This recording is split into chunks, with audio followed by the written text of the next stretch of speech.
오늘 하나님 말씀 함께 보겠습니다. 오늘 하나님 말씀은 시편 13편 1절에서 6절 말씀입니다. 구약성경 811쪽에 있습니다. 시편 13편 1절에서 6절 말씀을 한 절씩 교독하겠습니다.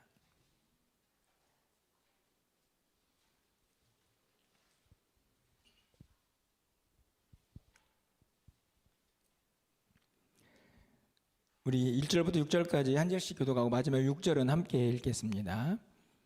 여호와의 어느 때까지니까 나를 영원히 잊으시나이까? 주의 얼굴을 나에게서 어느 때까지 숨기시겠나이까?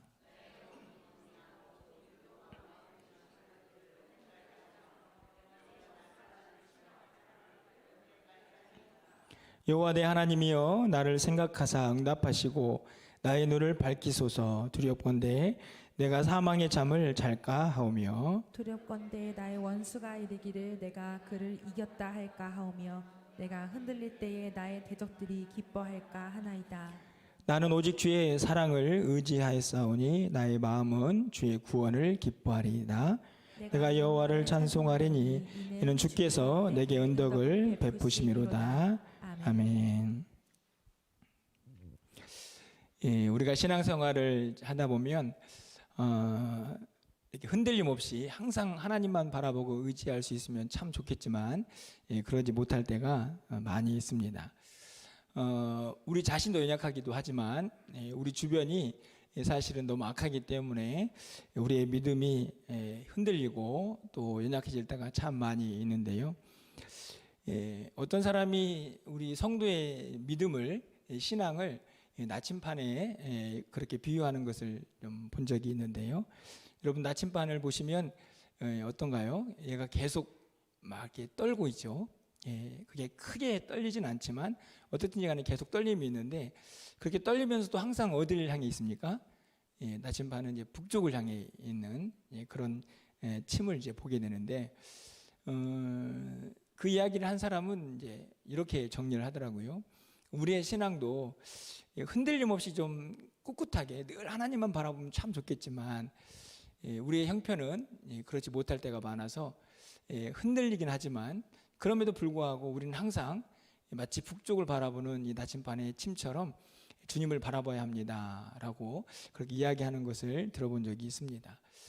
저는 오늘 본문이 우리의 신앙이 어떠한가 하는 것을 이 다윗의 시편을 통해서 너무나 분명하게 보여주고 있다고 생각이 드는데요. 오늘 본문은 6절까지 아주 짧게 되어 있지만 우리의 믿음을 너무나 잘 함축하고 있다 하는 것을 이제 생각해 보게 됩니다. 오늘 먼저 1절과 2절에서는 반복되는 이제 문구가 하나 있습니다. 어느 때까지입니까? 이 1절, 2절은 이 어느 때까지입니까? 라는 다윗의 탄식 같은 고백이 이 4번이나 반복이 되면서 그가 처한 현실을 하나님 앞에서 고백하고 있는 내용이 나와 있고요. 3절과 4절에는 똑같이 반복되는 단어가 또 한 번 등장하는데 그것은 두렵건대라는 단어가 등장을 합니다. 이 3절, 4절은 오히려 하나님에게보다는 자기 자신을 향한 고백을 담고 있고요. 그리고 5절과 6절에서는 이제 하나님도 그리고 또 다윗 자신도 아닌 어떤 믿음의 고백이 이제 온전히 하나님께 올려지는 그런 모습을 보게 되는데요.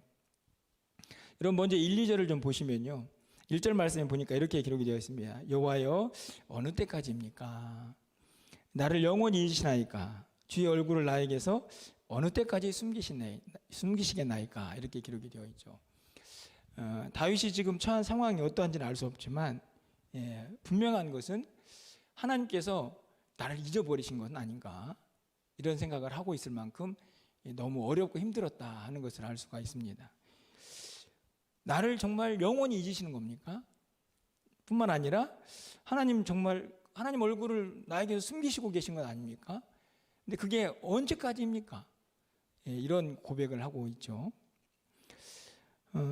얼마나 답답한가, 얼마나 힘들었으면 도대체 하나님 언제까지 이러고 계시려고 하십니까? 라고 그렇게 한탄을 하고 있는 것을 보게 되죠. 뿐만 아니라 2절 말씀 보면 나의 영혼이 번민하고 종일토록 마음이 근심하기를 어느 때까지 하오며 하나님께서 얼굴을 가리셨다 생각이 드니까 이제 마음에 근심이 되고 두려움이 생겨나는데 도대체 제가 언제까지 이렇게 근심해야 합니까? 뿐만 아니라 원수가 나를 치며 자랑하기를 어느 때까지 하리까? 이 원수들을 이렇게 주변을 보니까 이 대적자들이 다윗을 막 치면서 막 좋아하는 거죠. 도대체 저 원수들의 자랑 소리를 내가 언제까지 들어야 합니까? 이렇게 고백을 하고 있는 것을 봅니다. 언제까지, 도대체 어느 때까지 제가 하나님 앞에서 이렇게 연약하고 무능하고 비참하게 서 있어야 하고, 하나님은 도대체 언제까지 저에게 침묵하시렵니까? 하고 하나님 앞에서 탄식하고 있는 것을 보게 되는데요. 어떤 학자가 이렇게 이 부분을 해석을 했더라고요. 하나님을 향한 자기의 상황에 대한 강력한 항의다, 이렇게 이제 해석을 하는 것을 보았습니다. 항의.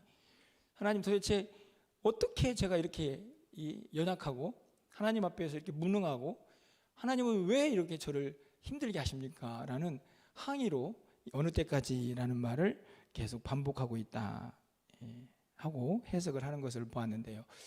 여러분 혹시 기도를 하시다가 여러분의 이 환경이 너무너무 바뀌지 않고 그냥 계속해서 반복이 될 때 혹시 이런 기도를 해보신 적은 없으십니까? 하나님, 도대체 어느 때까지 침묵하시고 어느 때까지 응답하지 않으시려고 하십니까? 하나님은 도대체 언제까지입니까? 이런 기도를 아마 여러분들도 해보신 경험이 있지 않을까 생각이 듭니다. 뭐 그게 과거의 일은 아니고 사실은 현재 진행형일 수도 있습니다. 쉽게 응답되지 않은 일들이 참 우리에게 많이 있기 때문이죠. 저도 오랫동안 기도하는 기도 제목들이 있었는데 그때마다 항상 떠오르는 것은 바로 하나님 언제까지입니까? 언제까지 제가 기다리고 기도해야 합니까? 라는 생각들을 항상 하게 되죠. 뭐 이런 예가 적당한지는 모르겠지만 저는 이제 최근에 교육자 문제를 놓고 항상 기도를 하나님께 늘 하고 있는데, 기도를 하면서 항상 드는 생각이 바로 이 어느 때까지입니까? 하는 기도입니다. 지금 당장 뭐 올해가 시작되고 한 달이 지났지만 교육자를 다 채우지 못했다 하는 그 현실만이 아니고 전체적으로 저희 이제 교육자 현실을 좀 볼 때마다 하나님, 도대체 어느 때까지 하나님께서 좀 기대하시고 소망하는 그런 어떤 조직들을 갖출 수 있겠습니까? 하는 그런 기도들을 할 때가 참 많이 있는데요. 아마 여러분들도 저와 비슷한 그런 상황들을 직면할 수 있지 않을까 생각이 들고, 다윗은 지금 그런 절박한 상황 속에서 탄식이 아니고 어떤 학자가 얘기했던 것처럼 정말 항의에 가까운, 도대체 하나님 언제까지 얼굴을 감추시고 저에게 응답하지 않으려고 하십니까? 이렇게 기도를 하고 있는 것을 봅니다. 근데 사실 정말 하나님께서 다윗을 완전히 떠나신 겁니까? 그렇지 않죠. 다윗이 너무 힘들고 절박하니까, 너무 상황이 어려우니까 이런 탄식을 하고 있다 하는 것을 보게 됩니다. 그런데 제가 오늘 본문을 선택하게 된 이유는 1, 2절에 있지는 않습니다. 그렇게 하나님을 향해서 탄식하고 있지만 다윗은 바로 자기 자신을 향해서 또 한 단어를 사용하죠. 두렵다. 두렵다. 무엇이 두렵습니까? 3절 말씀을 보면 여호와여 내 하나님, 여호와 내 하나님이여 나를 생각하사 응답하시고 나의 눈을 밝히소서. 두렵건대 내가 사망의 잠을 잘까 하오며. 저는 이 오늘 본문 택한 가장 중요한 이유가 바로 이 사망의 잠이라는 표현 때문인데요. 다윗이 두려워하는 게 뭡니까? 하나님께서 제 기도를 듣지 않으시고 하나님께서 얼굴을 가리신 것 같은 그런 엄청나고 힘든 상황인데, 하나님, 제가 두렵습니다. 그 상황이 계속되면 제가 영적으로 완전히 사망의 잠을 자지 않을까 두렵습니다. 여러분, 사망의 잠이 뭡니까? 사망의 잠. 여러분, 잠이 뭐죠? 말 그대로 그냥 깊이 잠들어서 누가 깨워도 잘 모르는 상태인데 그 앞에가 사망이라는 이제 수식어가 있죠. 그러니까 잠이 들었는데 적당한 잠이 들면 누가 깨우면 벌떡 일어나죠. 그런데 사망의 잠은 죽음 같은 잠이기 때문에 아무리 깨워도 일어나지 않는 상태, 절망적인 상태죠. 다윗이 두려워하고 있습니다. 이 기도의 응답이 계속되지 않는 상황들, 하나님께서 마치 자신에게 향했던 얼굴을 영원히 가려버리신 것 같은 상황이 계속되었을 때 가장 두려운 것은 자기 자신마저도 영적인 이 무감각, 그래서 사망의 잠을 자는 사람처럼 그렇게 깊이 잠들어 버릴까 봐 두려워하고 있는 거죠. 신앙생활을 하면서요, 우리의 신앙이 답답하고 뭔가에 꽉 막혀 있는 것 같은 그런 장애물을 만날 때 되게 많은 사람들이 이런 사망의 잠에 빠지는 것을 보게 됩니다. 그냥 영적으로 다 내려놓는 거죠. 무뎌지는 거죠. 다윗은 그것을 두려워했습니다. 하나님께 뭐라고 고백하고 있냐면, 하나님 저를 깨워주십시오. 눈을 밝혀주십시오. 더 이상 이 사망의 잠에 빠지지 않도록 자신의 마음을 주장해달라고, 빨리 흔들어서 깨워달라고 간절하게 기도하고 있는 거죠. 그것을 두려워하고 있다 하는 것을 고백을 하고 있습니다. 뿐만 아니죠, 4절에서 또 두려워하는 게 있습니다. 뭘 두려워합니까? 두렵건대 나의 원수가 이르기를 내가 그를 이겼다 할까 하오며 내가 흔들릴 때에 나의 제적들이 기뻐할까 하나이다. 두렵습니다. 원수들이 야 봐라, 저 다윗도 뭐 예수님 하나님 잘 믿는 것처럼 보이더니 뭐 별 볼 일 없네 라고 원수들이 기뻐하는 거죠. 사실은 근데 그 기뻐함은 단순히 다윗을 향한 기쁨만이 아니고 그가 믿는 하나님을 향한 불신도 있습니다. 사상 대적들이, 원수들이 비꼬고 조롱하는 거죠. 하나님 두렵습니다. 저 대적들이 내가 믿는 하나님을 조롱하고, 그리고 내가 실패하는 것을 통해서 하나님의 영광이 가려질까 봐 두려워하고 있는 다윗의 모습을 볼 수 있습니다. 단순히 대적들의 기쁨만이 아니고 나의 실패와 나의 연약함을 통해서 내가 믿는 하나님이 저들에게 조롱당하지 않을까 하는 두려움이 있는 것이죠.